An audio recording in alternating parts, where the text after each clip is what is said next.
जोहार వైఎస్ఆర్ జై జగన్ జై జై జగన్ జోహార్ వైఎస్ఆర్ అంటే అబద్ధాలు చెప్పి అధికారంలోకి వచ్చిన గుంట నక్కల గుండెలు అదిరిపోయేలాగా ఉండాలి. జై జగన్ అంటే జగనన్న కోసం రోజు పిచ్చి పిచ్చిగా మాట్లాడుతున్న పచ్చ తోడేళ్లు తోక ముడిచి పారిపోయేలాగా ఉండాలి. ఇప్పుడు చెప్పండి, జోహార్ వైఎస్ఆర్ జోహార్ వైఎస్ఆర్ జై జగన్ జై జై జగన్. అమరావతి వేదికగా 3 రంగుల వైఎస్ఆర్ కాంగ్రెస్ పార్టీ జెండా నీడన ఈరోజు వైఎస్ఆర్ కాంగ్రెస్ పార్టీ జరుపుకుంటున్న ఈ ప్లీనరీకి అంటే ఈ పండుగకి వచ్చిన ప్రతి ఒక్కరికి పేరు పేరున నమస్కారం తెలియజేసుకుంటున్నాను. ఎందుకంటే ఈరోజు ఈ ప్లీనరీ జరుగుతున్న తీరు చూస్తుంటే 2 ఏళ్ల తర్వాత జగన్మోహన్ రెడ్డి గారు ముఖ్యమంత్రిగా ప్రమాణ స్వీకారం చేయబోతున్నది కళ్ళారా కనిపిస్తోంది. అసెంబ్లీ టైగర్, ఆంధ్ర ఫ్యూచర్ నాయకత్వంలో జరుగుతున్న ఈ ప్లీనరీని చూసి కృష్ణా కరకట్నంలో అక్రమ కట్టడంలో దాక్కున్న చంద్రబాబు నాయుడికి ముచ్చెమటలతో తడిసిపోతున్నాయంటే అతిశయోక్తి లేదు. ఈరోజు ఈ వేదిక మీద కూర్చున్న వైఎస్ఆర్ కుటుంబం మొత్తం ఈ రాష్ట్రంలో ఉన్న ప్రతి ఒక్కరికి అండగా ఉంది.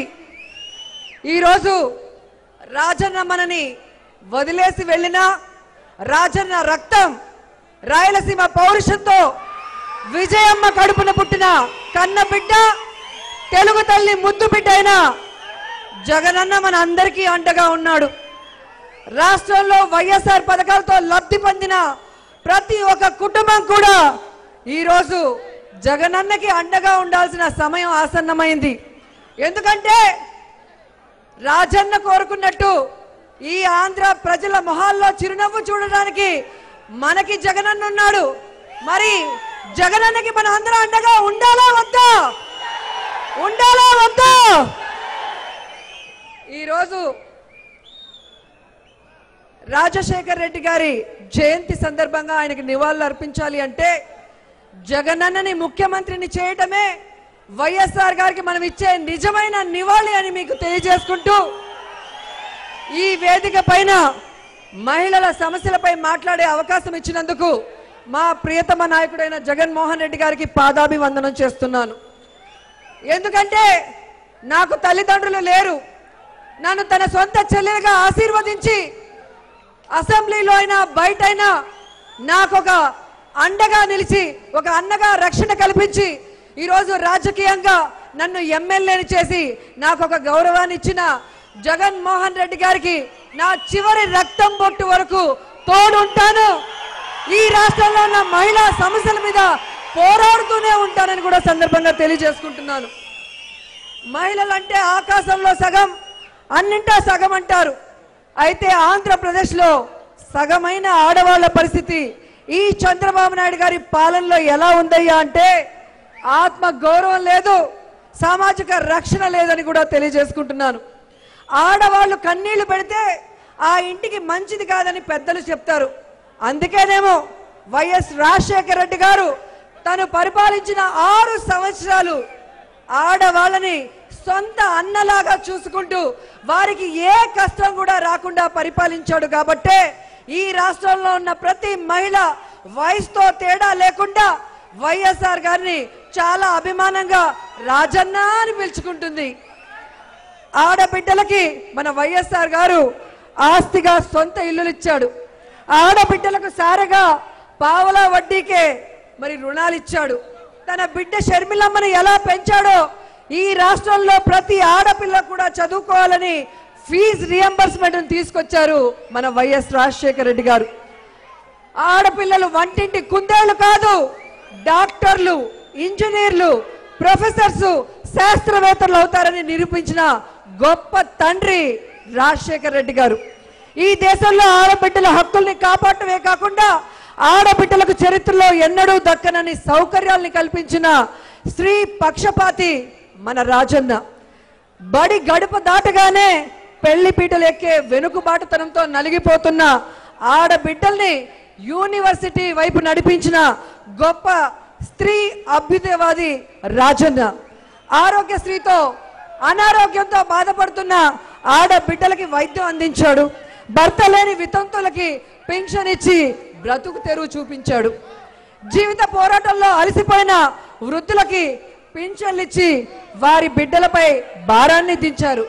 అందుకేనేమో ఈ తెలుగు రాష్ట్రాల్లో కానీ ప్రపంచ దేశంలో తెలుగు వాళ్ళు ఎక్కడ ఉన్నా కూడా రాజశేఖరాన్ని గుండెల్లో పెట్టుకొని గుడి కట్టుకొని ఇంకా పూజించుకుంటున్నారు అంటే అతిశయోక్తి లేదు. రాఖీ కట్టకపోయినా రక్తం పంచుకు పుట్టకపోయినా ఈ తరానికి మన వైఎస్ఆర్ గారు ఒక అన్నలాగా రాజన్నగానే మిగిలిపోయారు. అలాంటి రాజన్న పాలనలో భద్రత భరోసాతో ఉన్న మహిళలు ఈరోజు చంద్రబాబు నాయుడు గారి పాలనలో దిక్కుతోచని పరిస్థితికి మరి వాళ్ళు చేరుకున్నారు అంటే ఈ చంద్రబాబు నాయుడు గారి పరిపాలన ఎంత రాక్షసంగా ఉందో ఒకసారి మనం అందరం కూడా ఆలోచించాలి. ఎక్కడైతే స్త్రీల్ని గౌరవిస్తారో పూజిస్తారో అక్కడ దేవతలు నడమాడుతారని పెద్దలు అంటారు. కానీ ఇక్కడ స్త్రీలను హింసిస్తున్నారు. ర్యాగింగ్ పేరుతో ఆడపిల్లలు ఆత్మహత్యలు చేసుకునే విధంగా చేస్తున్నారు. ఈరోజు కాల్ మనీ సెక్స్ రాకెట్ తో అమాయకమైన ఆడవాళ్ళని వ్యభిచార కూపంలో కూడా దించుతున్నారు అంటే మరి పాలకులే కాల యముళ్ళ మారి ఈ ఆడవాళ్ళ జీవితాల్ని ఏ విధంగా కాటేస్తున్నారో మనం అందరూ ఒకసారి గమనించాలి. కోడలు మగబిడ్డ కంటే అత్త వడ్డంటుందా అని ఆడపిల్ల పుట్టుకనే మరి ప్రశ్నించిన వ్యక్తి ఈ ముఖ్యమంత్రి. డ్వాక్రా మహిళల్ని వంచాడు. వాళ్ళను డిఫాల్టర్లుగా మార్చేసి బ్యాంకుల ముందర నిలబెట్టాడు. డ్వాక్రా రుణమాఫీతో మోసపోయిన మహిళలను ఈ రోజు కోర్టుకు ఎక్కించిన వంచకుడు ఎవరయ్యా అంటే అది చంద్రబాబు నాయుడు అని ప్రతి ఒక్క డ్వాక్రా మహిళ కూడా చెబుతుంది. అధికారంలోకి రాకముందు మొత్తం డ్వాక్రా మహిళలందరికీ కూడా అసలు వడ్డీతో సహా డ్వాక్రా రుణమాఫీ చేస్తానని హామీ ఇచ్చాడు. 14,200 కోట్ల రుణమాఫీ హామీని ఈరోజు బంగాళాఖాతంలో కలిపేసి రాష్ట్రంలో డ్వాక్రా అక్క చెల్లెలకి టోక్రా ఇచ్చిన గనుడు ఎవరయ్యా అంటే అది చంద్రబాబు నాయుడు అని మనం చెప్పుకోవచ్చు. దేశంలో అన్ని రాష్ట్రాల్లో డ్వాక్రా సంఘాలుంటే నేనే కనిపెట్టాను. ఎప్పుడూ చెప్తాడు కదా, సత్యానాథళ్ళకి నేనే కంప్యూటర్ గురించి చెప్పానంటాడు. పివి సింధుకి బ్యాడ్మింటన్ గురించి నేనే నేర్పించానంటాడు. హైదరాబాద్ నేనే కట్టించానంటాడు. అంబేద్కర్ గారికి భారతరత్న నేనే ఇప్పించాడంటాడు. అలాగే ఈ డ్వాక్రా మహిళల్ని కూడా తానే ఈ వ్యవస్థని సృష్టించాను, 80 లక్షల మంది డ్వాక్రా సైన్యాన్ని తయారు చేశానని సెల్ఫ్ డబ్బా కొట్టుకుంటాడు ఎప్పుడు చంద్రబాబు నాయుడు. కానీ ఆయన హయాంలో 18 నుంచి 20% వరకు డ్వాక్రా మహిళల దగ్గర వడ్డీలను పీల్చి పిప్పి చేశాడు అంటే ఈయన ఏ విధంగా మహిళలకి సహాయం చేశాడో ఒకసారి ఆలోచించండి. అదే రాజశేఖర రెడ్డి గారు పావల వడ్డీలకే రుణాలు ఇచ్చి డ్వాక్రా మహిళల జీవితాల్లో విప్లవాత్మకమైన మార్పులు తీసుకొచ్చాడు. అందుకే ప్రతి డ్వాక్రా మహిళ కూడా రాజన్న రాజన్న అంటూ కలవరిస్తూనే ఉంది. ఆ అన్న లేకపోవటం వల్ల ఈ రోజు ఎంత అప్పుల పాలైపోయిందో వారికే అర్థమవుతుంది. ఈ చంద్రబాబు నాయుడు వచ్చాక డ్వాక్రా వ్యవస్థనే నాశనం చేసేశాడు. ఈ రాష్ట్రంలో 6,64,000 వరకు డ్వాక్రా సంఘాలుంటే 6,50,000 డ్వాక్రా సంఘాల పనితీరు దారుణంగా పడిపోయింది. కేవలం 708 డ్వాక్రా సంఘాలు మాత్రమే ఏ గ్రేడ్ లో ఉన్నాయి అంటే రాష్ట్రంలోని డ్వాక్రా సంఘాలని చంద్రబాబు నాయుడు ఏ స్థాయిలో దెబ్బతీశాడో ఒకసారి మీ అందరూ కూడా ఆలోచించాలి. డ్వాక్రా మహిళలకు చేసిన మోసంపై మన జగనన్న అసెంబ్లీలో బయట 3 ఏళ్లుగా అనేక సందర్భాల్లో చంద్రబాబు నాయుడు గారిని నిలదీస్తే దున్నపోతు మీద వర్షం కురిసినట్టు చంద్రబాబు నాయుడులో ఎలాంటి చలనం కూడా లేకపోవడం అనేది అతను ముఖ్యమంత్రిగా పనికొస్తాడని ఒకసారి మీరు అందరూ కూడా ఆలోచించాలి. 3 ఏళ్లలో డ్వాక్రా సంఘాలకు చెల్లించాల్సిన రుణమాఫీ 14,200 కోట్ల పైన, వడ్డీనే ఈరోజు 7,500 కోట్లయింది. ఎందుకు చెల్లించరని ప్రశ్నిస్తే ఈ ప్రభుత్వం చెవిన వేసుకోదు. ఇప్పుడు డ్వాక్రా సంఘాల రుణాల వడ్డీలు 10,000 కోట్లకి చేరుకున్నాయి. నేనేదో 4,900 కోట్లు ఇచ్చారని కాకి లెక్కలు చెప్తాడు. మొన్న అసెంబ్లీలో ఆయన ఇచ్చింది కనీసం వడ్డీకి కూడా సరిపోదని ఆయన తెలుసుకుంటే బాగుంటుంది. పైగా కొత్తగా వడ్డీ లేని రుణాలకు ఇవ్వాల్సిన నిధుల్ని కూడా ఈ రోజు ముఖ్యమంత్రి సక్రమంగా విడుదల చేయటం లేదు. 2015 నుంచి ఇప్పటి వరకు సుమారు 1,500 కోట్ల వరకు వడ్డీ లేని రుణాల పథకానికి సబ్సిడీ ఇవ్వాల్సి ఉన్న చిల్లి గవ్వ కూడా ఈ చంద్రబాబు నాయుడు చెల్లించలేదు. డ్వాక్రా మహిళల పరిస్థితి అటు రుణమాఫీ కాక కొత్తగా వడ్డీలు లేని రుణాలు పుట్టక చిన్నాభిన్నం అయిపోతుంది. అంటే చంద్రబాబు నాయుడు గారి మోసపూరిత పరిపాలన ఏ విధంగా సాగుతుందో డ్వాక్రా అక్క చెల్లెములు ఒకసారి గుర్తుపెట్టుకుంటే మంచిది. రాబోయే ఎన్నికల్లో మళ్ళీ మోసపోకుండా మిమ్మల్ని మోసం చేసిన చంద్రబాబు నాయుడికి బుద్ధి వచ్చే విధంగా బుద్ధి చెప్పాలని కూడా కోరుకుంటున్నాను. ఈరోజు ఆంధ్రప్రదేశ్లో బాబు పరిపాలన అరాచక ఆంధ్రప్రదేశ్గా మార్చేసింది. ఆడవాళ్ళకి అర్ధరాత్రి నడిచిన రోజే స్వాతంత్రం అన్నారు. కానీ చంద్రబాబు నాయుడు గారి పరిపాలనలో కనీసం పట్టపగలు కూడా స్వేచ్ఛ లేకుండా పోయింది. అమరావతి నుండి మారుమూల గ్రామం వరకు ఎక్కడా కూడా మహిళలకు రక్షణ లేని పరిస్థితి. రావణాసురులు నరకాసురులు కలిసి పాలిస్తే ఎలా ఉంటుందో ఈ రోజు ఈ రాష్ట్రంలో జరుగుతున్న పరిపాలన దుర్యోధన దుశ్శాసన దుర్మార్గ పాలనగా సాగుతుంది అనటంలో ఎటువంటి అతిశయోక్తి లేదని కూడా ఈ సందర్భంగా తెలియజేసుకుంటున్నాను. ఈరోజు ఆడవాళ్ళ ఆర్తనాదాలతో అన్నపూర్ణ రాష్ట్రం ఏ విధంగా ఆత్మ ఘోషిస్తుందో ఒకసారి మీ అందరూ కూడా ఆలోచించుకొని బెజవాడ కనకదుర్గమ్మ పాదాల చెంత జరుగుతున్న ఈ ప్లీనరీలో ఈ నారావారి నరకాసుర పాలనకి అంతమొందిస్తామని మరి అందరూ కూడా ప్రమాణం చేయాలని కూడా ఈ సందర్భంగా తెలియజేసుకుంటున్నాను. చంద్రబాబు నాయుడు గారు ఎలా తయారయ్యాడంటే 6 ఏళ్ల బిడ్డ నుంచి 60 ఏళ్ల ముసలిదాని వరకు ఎవరిని కూడా విడిచిపెట్టకుండా అందరినీ టోటల్ గా ఎలా మోసం చేస్తున్నారో మీ అందరికీ కూడా ఇప్పటికే అర్థం అయిపోయి ఉంటుంది. ఎందుకంటే ఆయన ఎంత మోసగాడయ్యా అంటే కడుపులో ఉన్న బిడ్డను సైతం మోసం చేసేంత మోసగాడని మరి ఇప్పటికే ప్రెగ్నెంట్ గా ఉన్న వాళ్ళకి ఆ పండంటి పథకం కింద 10,000 ఇస్తానని మోసం చేయడంతోనే అర్థమైపోయింది. ఆడపిల్ల పుడితే 30,000 ఇస్తాను మహాలక్ష్మి పథకం కింద అని అసలు ఈ రాష్ట్రంలో 3 ఏళ్లుగా ఆడపిల్లలే పుట్టనట్టు ఒక్క నమోదు కూడా చేయకుండా ఆడపిల్లలకి మోసం చేసిన విధానంతోనే వాళ్ళకి అర్థమైపోయింది.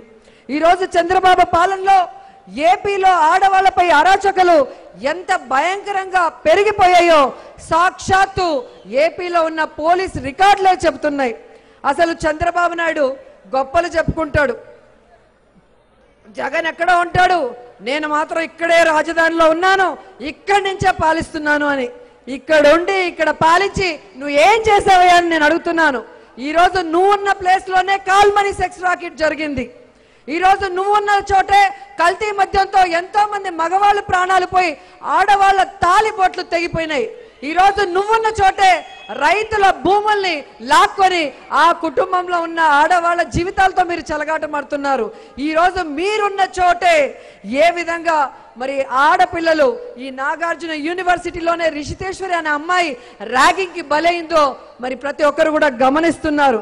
అంతటి ఘనతతో ఆడవాళ్లపై వేధింపుల్లో రాష్ట్రాన్ని అగ్రస్థానానికి తీసుకొచ్చిన ఘనత చంద్రబాబు నాయుడికే దక్కిందని కూడా ఈ సందర్భంగా తెలియజేసుకుంటున్నాను.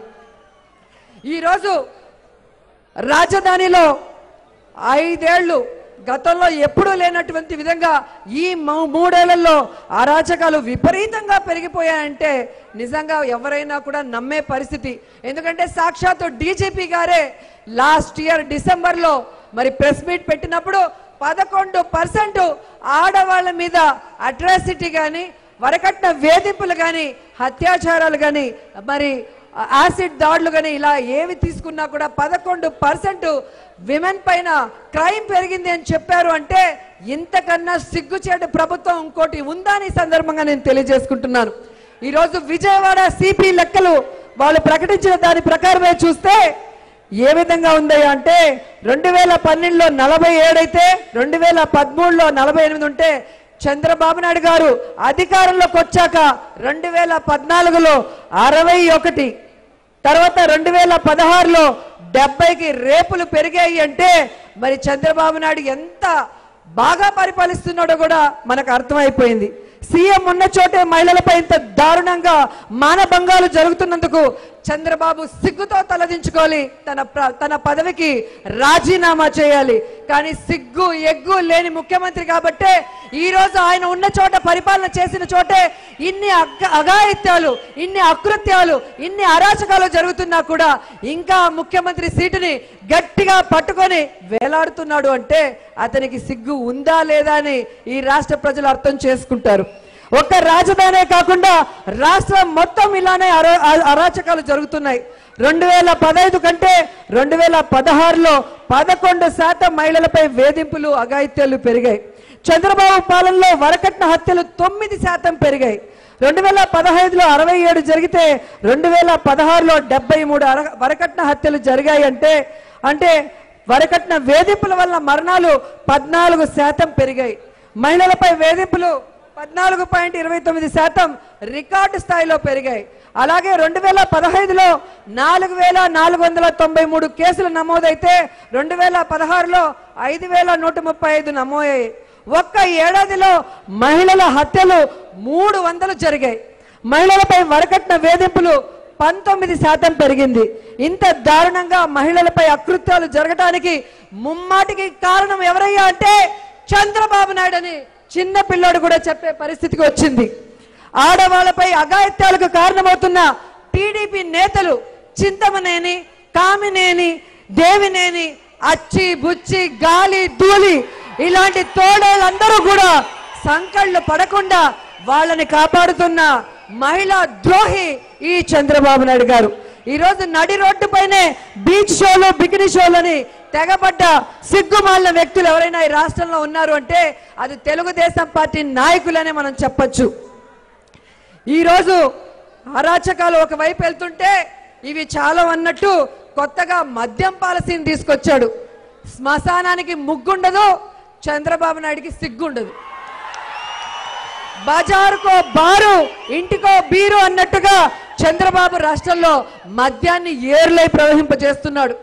ఊరూరా తాగడానికి నీళ్లు ఇవ్వడానికి ఈయనకు చేత కాదు. కానీ ఈరోజు చంద్రబాబు ఇంటింటికి మద్యాన్ని మాత్రం దగ్గరుండి సరఫరా చేసే పరిస్థితికి దిగజారిపోయాడు.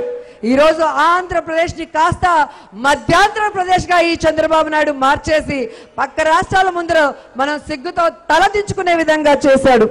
ఈరోజు రాష్ట్రంలో కొత్తగా 85 బార్లను పెంచేసి 5 సంవత్సరాలు, గతంలో ఎప్పుడో సంవత్సరానికి ఒక్కసారే మరి రెన్యువల్ ఉంటుంది లైసెన్స్ కి, 2022 వరకు లైసెన్సులు ఇచ్చేసాడు. అంటే ఏ విధంగా లంచాలకు ఆశపడి ఈరోజు ఆడవాళ్ళ తాళులు తెగిపోయినా పర్లేదు, మగవాళ్ళ ప్రాణాలు పోయినా పర్వాలేదు, ఎన్ని యాక్సిడెంట్లు జరిగినా నాకు పర్వాలేదు, కానీ నాకు రావాల్సిన ముడుపులు నాకు రావాలి, నా ఖజానా నిండాలి అనే ఒక దుర్మార్గుడు అయిన ముఖ్యమంత్రి ఎవరయ్యా అంటే అది చంద్రబాబు నాయుడు అని ఈ సందర్భంగా చెప్తున్నాను. ఎందుకంటే ఈరోజు రాష్ట్రంలో జరుగుతుంది నారావారి పాలన కాదు, సారా పాలన. తాగుబోతులంతా క్యాబినెట్ లో కూర్చొని నిర్ణయాలు తీసుకుంటున్నారు అనేది మనకి బాగా అర్థమవుతుంది. ఈ రోజు ఈ చీఫ్ మినిస్టర్ చీఫ్ లిక్కర్ కి ప్రమోటర్ లా వ్యవహరిస్తున్నాడు, బీర్ కి బ్రాండ్ అంబాసిడర్ లా వ్యవహరిస్తున్నారు. ఈ రోజు ఏపీలో తినడానికి తిండి పెట్టడానికి ఈయనకి చేత కాదు, పని చేయడానికి పని కల్పించడానికి చేత కాదు, కానీ తాగినాడికి తాగినంత తాగించడానికి మాత్రం ఈయన మద్యాన్ని ఏ విధంగా ప్రవహింపజేస్తున్నాడో మరి అందరూ మహిళలు కూడా గమనించాలని ఈ సందర్భంగా తెలియజేసుకుంటున్నాను. ఎందుకంటే పాఠశాలలు మాత్రం 10 మంది ఉంటే మూసేయండి అంటాడు. అదే 50,000కు ఒక బార్ ఉంటే దాన్ని కుదించి 30,000కి ఒక బార్ అని ఎవరో ధర్నాలు చేసి బార్లు పెట్టమని అడుక్కున్నట్టు ఈరోజు 85 బార్లకి మళ్ళీ కూడా ఓపెన్ చేసుకునే అవకాశం ఇచ్చాడు. అంటే విజన్ అంటే చాలా మంది పక్క రాష్ట్రాల్లో చంద్రబాబు నాయుడు విజన్ ఉన్న నాయకుడు అంటే ఏమో అనుకున్నాం, కానీ బడులు మూసి బార్లు తెరవటమే ఈయన విజన్ అని ఈ రోజు దేశం మొత్తం కూడా తెలుసుకునే పరిస్థితికి వచ్చిందని సందర్భంగా తెలియజేసుకుంటున్నాను. ఈరోజు ఆయన ఏవైతే తీసుకున్నాడో సుప్రీంకోర్టు ఒక మంచి ఉద్దేశంతో ఈ యాక్సిడెంట్లు ఎక్కువ జరుగుతున్నాయి, మరి ఆర్థిక పరిస్థితి చిన్నాభిన్నమవుతుంది, ఆడవాళ్ళ తాలిబొట్లు తెగిపోతున్నాయి. కాబట్టి దీన్ని కంట్రోల్ చేయాలని ఈరోజు మరి నేషనల్ హైవేస్ కి 500 మీటర్లు, అలాగే రాష్ట్ర రహదారులకి 220 మీటర్ల లోపు మద్యం షాపులు ఉంచకూడదని స్పష్టం చేస్తే, ప్రజల మీద ప్రేమ ఉన్న 21 రాష్ట్రాలు సుప్రీంకోర్టు ఆదేశాల్ని శిరసావించి వాళ్ళ ప్రజల్ని కాపాడుకుంటుంటే, మన చంద్రబాబు నాయుడు మాత్రం సిగ్గు లేకుండా తనని గెలిపించిన ప్రజల ప్రాణాలు తీసే విధంగా ఈరోజు డీనోటిఫై చేసి అవన్నీ కూడా లోకల్ రోడ్లుగా మార్చేసి ఈరోజు ముప్పడిగా బెల్ట్ షాపులతో పాటు కొత్త షాపులకు కూడా లైసెన్స్ ఇచ్చేశాడు. అంటే ఇతన్ని చొక్కా పట్టుకొని మహిళలను నిలదీయాలా లేదని కూడా ఈ సందర్భంగా తెలియజేసుకుంటున్నాను. ఎందుకంటే సుప్రీంకోర్టు ఆదేశాలు కూడా లెక్క చేయకుండా తన ఇష్టారాజ్యంగా అహంకారపూరితంగా తీసుకునే ఇలాంటి నిర్ణయాలకు మహిళలు తిరగబడాలని కూడా ఈ ప్లీనరీ నుంచి పిలుపునిస్తున్నాను. ఎందుకంటే ఈరోజు చిన్నబాబు క్యాబినెట్ లోకి వచ్చిన తర్వాతే ఇలాంటి మద్యం పాలసీ తయారైంది. ఎందుకంటే తండ్రి సంతకం పెడతాడు, కొడుకు సూట్ కేసులు సర్దేస్తాడు. నేను నిన్న మొన్న చూశాను, చంద్రబాబు నాయుడు గారు వాస్తు బాగలేదనేసి రాజధానిలో మన అసెంబ్లీకి దారులు మారుస్తున్నాడంట. మరి పిప్పళ్ళ బస్తా లాంటి చిన్నబాబుని క్యాబినెట్ లో తీసుకుంటే బరువు ఉండాల్సిన చోట బరువు ఉండకుండా బరువు లేని చోట బరువు ఎక్కువైపోయి ఈ రోజు వాస్తు తలకిందులు అయిపోయింది. అలాగే వైఎస్ఆర్ కాంగ్రెస్ పార్టీలో గెలిచి డబ్బు కోసం పదవుల కోసం ఈ రోజు సిగ్గు లేకుండా పోయిన వాళ్ళకి మంత్రి పదవులు ఇవ్వటం వల్లే మీ క్యాబినెట్ లో బరువు తేడా వచ్చి ఈ రోజు మీ యొక్క వాస్తు మారిందే గాని మీరు నిజంగా ఒక ప్రజానాయకుడిగా పరిపాలించి ప్రజల తీర్పును గౌరవించి మీరు ముందుకు నడుచుంటే ఈ విధంగా జరిగి ఉండేది కాదని ఈ సందర్భంగా తెలియజేసుకుంటూ, ఈరోజు వీళ్ళందరూ ఒక ఎత్తు అయితే మద్యం మంత్రి గారు ఉన్నారు. నిజంగా ఆయనను ఏమనాలో కూడా నాకు అర్థం కాని పరిస్థితి. ఈరోజు మద్యాన్ని హెల్త్ డ్రింక్ అంటున్నాడు. ఆయన ఒక టీచరు. ఈరోజు టీచర్లకే కలంకం వచ్చే విధంగా ఆయన ప్రవర్తిస్తున్న తీరు మీరందరూ కూడా చూస్తుంటారు. ఎందుకంటే హెల్త్ డ్రింక్ అంటే నాకు ఎందుకు భయం వచ్చిందంటే, రేపొద్దున వాళ్ళు బడుల్లోనూ అంగన్వాడీ సెంటర్స్ లోను మెడికల్ షాప్స్ లోను కాలేజెస్ లోను ఎక్కడ పడితే అక్కడ హెల్త్ డ్రింక్ అని మందుని కనుక ప్రవేశింపజేస్తే ఈ రాష్ట్రం భ్రష్టు పట్టిపోయే పరిస్థితి వచ్చింది. కాబట్టి ఇలాంటి మత్తి స్థిమితం లేని వాళ్ళకి వెంటనే మందులు వాడే విధంగా మీరందరూ వాళ్ళని హాస్పిటల్కి తీసుకెళ్లి చేర్చమని కూడా ఈ సందర్భంగా తెలియజేసుకుంటున్నాను. ఎందుకంటే ఈరోజు మద్యంతో ఆడవాళ్ళ జీవితాల్ని రోడ్డున పడేయాలనుకుంటున్న ఈ చంద్రబాబు నాయుడు గారిని ఆడవాళ్ళ కన్నీళ్లు ఖచ్చితంగా కొట్టుకుపోయేలా చేస్తాయని తెలియజేసుకుంటూ, ఈరోజు జగనన్నని ఒక చెల్లిగా నేను రిక్వెస్ట్ చేస్తున్నాను. ఈ రాష్ట్రంలో ఉన్న మహిళలందరూ రాజశేఖర్ రెడ్డి గారిని తమ అన్నగా భావించారు. ఆయన కూడా సొంత అన్న ముఖ్యమంత్రి అయితే ఎలా ఉంటుందో ఆ విధంగా మహిళలకి రాజకీయంగా, ఆర్థికంగా, సామాజికంగా ఎదిగే అవకాశాలు ఇచ్చి వారి యొక్క ఇష్టానికి అనుగుణంగానే ఈ రాష్ట్రాన్ని ముందుకు నడిపించారు. అదే విధంగా ఈరోజు డ్వాక్రా అక్క చెల్లెమ్మలను మోసం చేసిన ఈ చంద్రబాబు నాయుడిని మెడలు వంచడమే కాకుండా మీరు అధికారంలోకి వస్తే ఏ విధంగా ఈ డ్వాక్రా అక్క చెల్లెమ్మలని బ్లాక్ లిస్ట్ లోంచి బయటకు వచ్చి వాళ్ళు మళ్ళీ ఆర్థికంగా పుంజుకొని వారి కుటుంబాలని ముందుకు నడిపించే విధంగా చేస్తారో మీ యొక్క స్పీచ్ లో తెలియజేయాల్సిందిగా కోరుకుంటూ, అలాగే మద్యం వల్ల ఎంతో మంది జీవితాలు నష్టపోయాయి కాబట్టి ఆ మద్యం మహమ్మారి నుంచి బయటపడేయమని ఈరోజు రాష్ట్రంలో జూలై 1వ తేదీ నుంచి ఎక్కడ చూసినా కూడా ఆడవాళ్ళు మద్యం షాపుల మీద విరుచుకు పడుతుంటే ఈ చంద్రబాబు నాయుడికి బుద్ధి రావట్లేదు. మీరొక్కరే ఆయన మెడలు వంచగలరు. ఆయన్ని బుద్ధి చెప్పి మీరు అధికారంలోకి వచ్చాక ఈ మద్యం వల్ల నష్టపోయే ఆడవాళ్ళ జీవితాలకి ఇక మీదట అలాంటి నష్టం జరగకుండా ఒక భరోసా ఇస్తారని కూడా కోరుకుంటూ, ఈరోజు చంద్రబాబు నాయుడు గారిని మనం ఓడించడం ఒక్కటే మన ముందున్నది. ఎందుకంటే 2014లో నేను మారాను అంటే రాష్ట్రంలో ఉన్న ప్రజలు నిజమే అనుకున్నారు. కానీ ఈ రోజు తెలిసింది కుక్కతోక వంకర గోదావరి ఈదిన అది చక్కగా కాదు అనేది తెలిసిపోయింది. కాబట్టి చంద్రబాబు నాయుడు సరే, ఆయనకి డప్పాలు కొట్టే ఆయన అనుకూల మీడియా కానీ ఏమి చేసినా కూడా ప్రజలు రాబోయే ఎన్నికల్లో మోసపోకూడదు, వారి యొక్క తప్పుడు వాగ్దానాలకి లొంగకుండా మాట తప్పని మడమ తిప్పని రాజన్న బిడ్డనైన జగనన్న ఏవైతే హామీలు ఇస్తాడో అవి నెరవేరుస్తాడు. కాబట్టి ఆయనకి అండగా ఉండడానికి మీరందరూ కూడా ప్రయత్నించాలని కోరుకుంటున్నాను. ఎందుకంటే ఈ రాష్ట్రంలో జగనన్నను చూసేటప్పుడు నాకు బాహుబలి సినిమా గుర్తొస్తుంది. శివగామి లాంటి సోనియా పెద్ద బాహుబలి లాంటి రాజశేఖర్ రెడ్డి గారికి మోసం చేసి ఆయన్ని మనకు లేకుండా చేసింది. బల్లాల దేవుడు లాంటి చంద్రబాబు నాయుడు ఆ రోజు పెద్ద బాహుబలిని, ఈ రోజు చిన్న బాహుబలిని చూసి తట్టుకోలేక పిచ్చెక్కిపోతున్నాడు. ఆ బాహుబలి సినిమాలో చిన్న బాహుబలి ఎన్ని కష్టాలు ఎదుర్కొన్నా పట్టాభిషేకం చివరికి బాహుబలికే జరిగింది. అదే విధంగా రాబోయే ఎన్నికల్లో ప్రజలందరూ కూడా మూకుమ్మడిగా ఒక యుద్ధం లాగా చంద్రబాబు నాయుడిని యుద్ధం ప్రకటించి జగనన్నని ముఖ్యమంత్రిని చేసి ఆయనకి పట్టాభిషేకం చేయాలని కూడా కోరుకుంటూ, జగనన్నని ముఖ్యమంత్రి చేయడానికి ఇక్కడున్న మేమంతా సిద్ధం. మీరు సిద్ధమా? ప్రజా వ్యతిరేక విధానాలతో ప్రజల్ని మోసం చేసిన చంద్రబాబు నాయుడిని ఓడించడానికి జగనన్న సిద్ధం. మీరు సిద్ధమా? ఈరోజు వైఎస్ఆర్ కుటుంబంలో ఉన్న వాళ్ళ మీద అక్రమ కేసులు పెట్టి అన్యాయంగా చంపేస్తున్న చంద్రబాబు నాయుడికి బుద్ధి చెప్పడానికి మీరు సిద్ధమా? తల్లి లాంటి విజయమ్మ కళ్ళ వెంట తల్లి లాంటి విజయమ్మ కళ్ళ వెంట కన్నీళ్లు పెట్టించిన ఈ తెలుగుదేశం తోడేళ్లకి బుద్ధి చెప్పడానికి మీరు రెడీయా?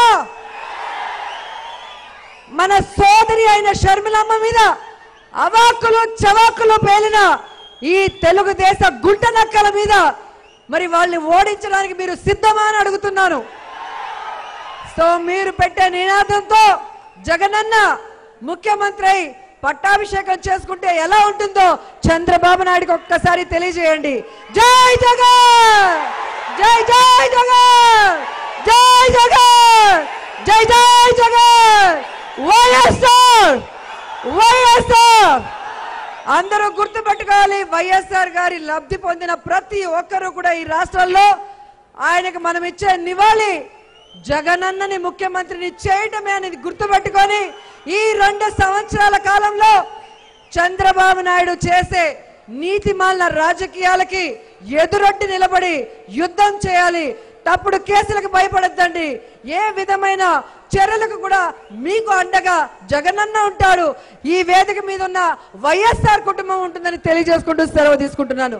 జై జగన్.